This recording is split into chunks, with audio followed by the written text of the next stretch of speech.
कल हमने आपको बताया था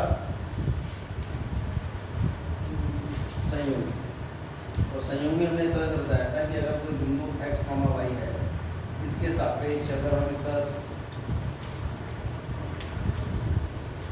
ये x अक्ष है जो वास्तविक अक्ष कहलाती है, ये y अक्ष है जो काल्पनिक अक्ष, और समय संख्या का निर्माण होता है वास्तविक अक्ष पर जो निर्देशांक आ रहा है प्लस i गुणा तो काल्पनिक अक्ष पर x निर्देशांक वास्तविक प्लस y निर्देशांक के i से गुणा करके लिख देंगे, जोड़ेंगे दोनों को, तो समय संख्या का निर्माण।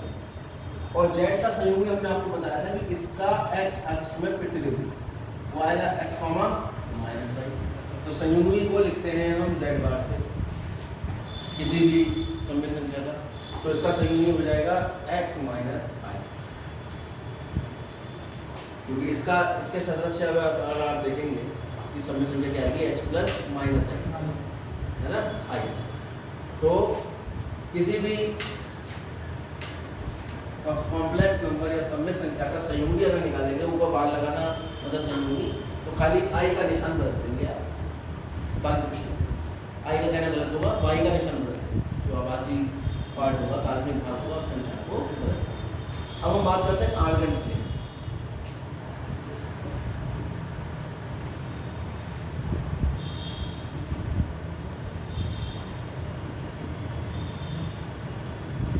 एक होता था कार्तीय तल, पढ़ा होगा ये तुमने, क्यों 9 में भी पढ़ा होगा, कक्षा 10 में भी पढ़ा होगा। कार्तीय तल, कार्तीय तल होता है XY अक्ष, जिसमें बिंदु x, y से निरूपित होता है। लेकिन अगर हम उस बिंदु को एक समय संख्या से निरूपित करना शुरू करते हैं, बिंदु को x प्लस i लिखते हैं, यानी जो x भाग है उसका, उसको x प्लस y वाले को i से गुणा करके लिखते, दोनों को जोड़ते, समय संख्या का निर्माण हो जाएगा। ऐसी स्थिति में उस कार्य तल का नाम हो जाएगा क्या? आर्गन। तो आर्गन प्लेन कुछ नहीं है, केवल वो तल है जिसमें हम किसी समय संख्या को निरूपित करते। अगर आर्गन प्लेन की हम बात कर रहे हैं तो मान लेते हैं कि हमने एक बिंदु ले लिया P, और इसका जो fx है वो z, और z बराबर कितना है? x plus i।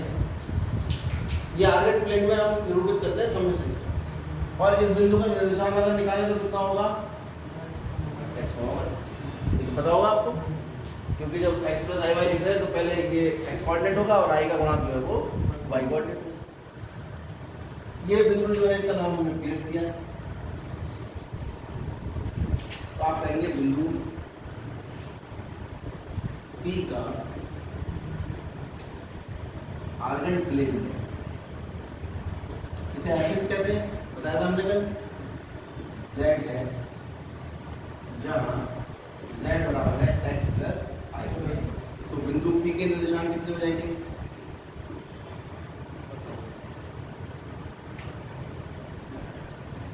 x। अब बात करते हैं पोलर कोऑर्डिनेट।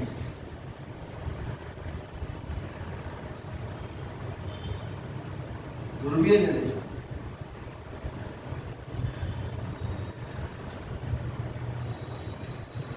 ध्रुवीय निर्देशांक ऐसी व्यवस्था है जिसमें किसी भी बिंदु का जो निरूपण किया जाता है या उसे हम दर्शाते हैं, वो x अक्ष की धनात्मक दिशा से बने कोण, और अगर इसकी मूल बिंदु से दूरी r है तो हम इसे r कॉमा थीटा से, तो किसी बिंदु को निर्देश करने का ये भी तो एक तरीका हो सकता है कि उस बिंदु को मूल बिंदु से मिलाने वाली रेखा x अक्ष की धनात्मक दिशा से कितना कोण बना रही है, और वो बिंदु मूल बिंदु से कितनी दूरी पर, जो दूरी है वो r और जो कोण है वो थीटा, ये ध्रुवीय निर्देशांक है। अब हम परिवर्तन करेंगे, कार्तीय निर्देशांक या fx of z Argand plane में जो समय संख्या है उसको ध्रुवीय निर्देशांक, जिसे हम कहते हैं समय संख्या के संकलन।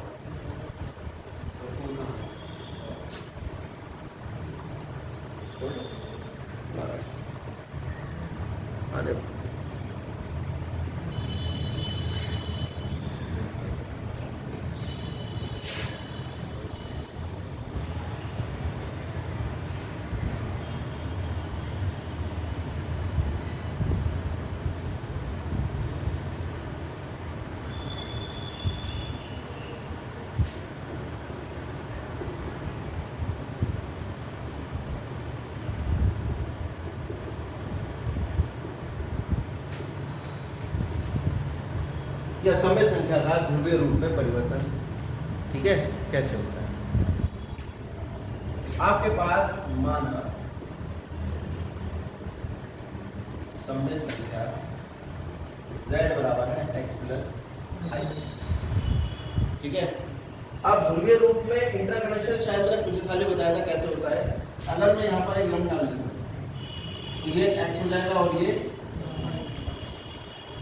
यहाँ पर अगर हम देखें, छोटा सा रफ कर रहा हूँ, साइन थीटा का मान इस त्रिभुज से निकालोगे तो कितना है?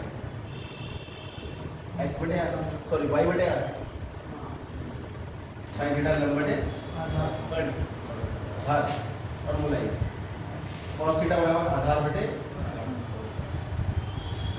तो यहाँ से x का मान कितना आ जाए? आर cos थीटा, y का मान कितना आ जाए? तो जो बिंदु x, y था वो हो गया r cos थीटा, अगर r और थीटा का मान निकाल दिया जाए तो ध्रुवीय रूप भी निकल आएगा। और अगर इस ध्रुवीय रूप के संगत मैं समय संख्या निकालूं वो कितनी आएगी? r cos थीटा प्लस आई r, ये ध्रुवीय रूप है इसी समय से, r cos थीटा प्लस आई r साइन। अब हमारा काम है केवल r और थीटा निकालना। ठीक है, कैसे निकलेगा देखते हैं। तो सबसे पहले कोई भी समय संख्या अगर आपको दे रखी है z बराबर x प्लस आई वाई, तो उसे मान लो r cos थीटा प्लस आई r। ये आपको रटना पड़ेगा कि जब भी ध्रुवीय रूप हम निकालेंगे। अच्छा, क्यों आया ये मैं यहाँ पे पूरा समझा चुका हूँ, एक बार और ध्यान से देख लेना। तो ये ध्रुवीय रूप होता है r cos थीटा आई r। ये कौन सा रूप है? कार्तीय रूप। दोनों ये ध्रुवीय रूप मान लिया। अब अगर ये दोनों बराबर हैं तो वास्तविक तो बराबर होगा, x बराबर r cos थीटा और y बराबर, यहाँ पे 2 और 5 भी हो सकता है। तो r cos थीटा बराबर 2 और r sin थीटा बराबर 5, कोई दिक्कत नहीं। अब दोनों को वर्क करके जोड़ लीजिए।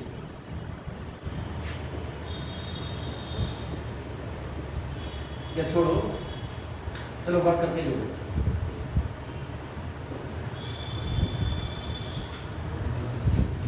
x square plus y square r square cos square theta plus r square sin square, दोनों का LHS को वर्क करके जोड़ लिया, बराबर दोनों के r स्क्वायर कॉमन ले लो,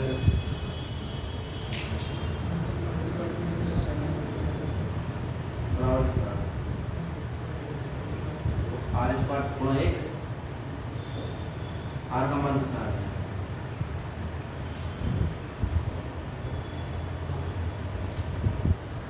ठीक है, और इस r को ही अगर आप ध्यान से देखो तो इसी को हम कहते हैं z का मापांक। याद आया कुछ? कल बताया z के मापांक को z के दोनों डंडे लगा के लिखते थे, और z मापांक का वर्ग किसके बराबर था? z बार के बराबर सिद्ध करवाया था। z मापांक का वर्ग मैंने z बार के बराबर सिद्ध करवाया। ठीक है, वो वीडियो पड़ा होगा कल का, देखिए। तो z का मापांक, ये सब छोटी छोटी चीजें हैं। अगर ये छोटी छोटी चीजें आपको नहीं आएंगी तो यही सवालों में बड़े लगने लगेंगे। अभी आपको तो लग रहा होगा बड़ा बच्चों का खेल चल रहा है, लेकिन जहाँ z स्क्वायर बराबर z वाला है आपका दिमाग खत्म नहीं किया। ठीक है, क्योंकि कल आपने उसको ध्यान से नहीं देखा, उसको छोटा मत समझो, उसको बहुत ध्यान से समझो, समझने वाला। चलो ये बात क्लियर। अब मापांक तो निकल आया, अब निकालेंगे पूर्णांक। क्या निकालेंगे? अब पूर्णांक जो है वो दो तरह के पूर्णांक दिया है थीटा। ये 0 से 2 पाई हो सकता है। ठीक है, थीटा जो है वो 0 से किसके बीच में हो सकता है? या -पाई से पाई के बीच में हो सकता है। भाई कोण तो यहां से बनना शुरू होगा x अक्ष धनात्मक दिशा, और ऐसे बनेगा, ऐसे बनेगा तो धनात्मक ऋणात्मक बनेगा, ऐसे बनेगा तो धनात्मक। दो तरीके से लिख सकते हैं, या तो धनात्मक लिख दे रहा 0 से 2 पाई, या ऐसा करो 0 से पाई और यहाँ से शुरू हुआ, यहाँ से 0 से -π, तो कोण कहाँ से कहाँ चला, -π से +π। क्योंकि जो त्रिकोणमिति में मान निकालेंगे वो तो थीटा के मान अनंत हो सकते हैं साइन के किसी एक मान के लिए, है ना। तो हमें अपने आप को रेस्ट्रिक्ट करना पड़ेगा, उसे कहते हैं एम्पलीट्यूड, एम्पलीट्यूड ऑफ z। ये हमें तो बड़ा आसान है, इसे निकालने में दोनों को भाग कर लो, r sin थीटा बटे r cos थीटा बराबर y बटे x। तो tan थीटा बराबर y बटे x, तो थीटा बराबर tan इनवर्स y बटे x, जो आपने अभी पढ़ा है। इनवर्स फंक्शन आप अगले साल पढ़ें, तो इसको आप दूसरी तरीके से सीखें। इस साल हम कैसे सीखेंगे, आर तो 8 से 8 कट जाएगा, 8 से 8 तो कट जाएगा। इसको इस साल कैसे सीखेंगे हम, cos थीटा बराबर r का मान निकालने के बाद जो भी आएगा रख देंगे, तो cos थीटा का मान निकल आएगा और sin थीटा का मान निकल आएगा। तो हमने जो एक एक्सरसाइज ट्रिग्नोमेट्री में की थी, जिसमें 2 मुद्दे रखे होते थे और हम थीटा का मान दोनों समीकरणों को बैलेंस करते हुए निकालते थे कि ये प्रथम चतुर्थांश में, द्वितीय में है, तृतीय में। इसका पूरा सिस्टम हम कल समझाएंगे, इसके लिए बहुत समय चाहिए, ठीक है।